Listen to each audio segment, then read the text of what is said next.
مرزا جو کہتا ہے کہ قرآن کے سامنے اصول کافی اور نہج البلاغہ کو رکھ دیا جائے تو ہدایت کے لیے کافی ہے، اگر قرآن کو اصل بنایا جائے اس کے متعلق کیا کہا جائے گا؟ دیکھیں میرے بھائی، سب سے پہلے ایک بنیادی بات سمجھیں، ہر گمراہ آدمی کی پہچان یہ ہے کہ وہ قرآن کو اولین حیثیت دیتا ہے۔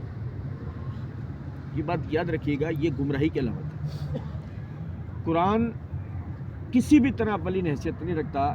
اللہ تعالیٰ نے قرآن پاک کے اندر فرمایا وَمَن يُشَاقِقِ الرَّسُولَ مِن بَعْدِ مَا تَبَيَّنَ لَهُ الْهُدَىٰ وَيَتَّبِعْ غَيْرَ سَبِيلِ الْمُؤْمِنِينَ نُوَلِّهِ مَا تَوَلَّىٰ وَنُصْلِهِ جَهَنَّمَ وَسَاءَتْ مَصِيرًا۔ رسول کے آ جانے کے بعد، بھائی توجہ کر رہے ہیں، رسول کے آ جانے کے بعد اور ہدایت کے وعدے ہو جانے کے بعد، ہدایت کیا ہے؟ ذَلِكَ الْكِتَابُ لَا رَيْبَ فِيهِ هُدًى لِّلْمُتَّقِينَ۔ ہدایت والی کتاب ہے قرآن۔ اللہ نے ذکر کیا پہلے کس کا؟ رسول کے آ جانے کے بعد اور ہدایت کے وعدے ہو جانے کے بعد۔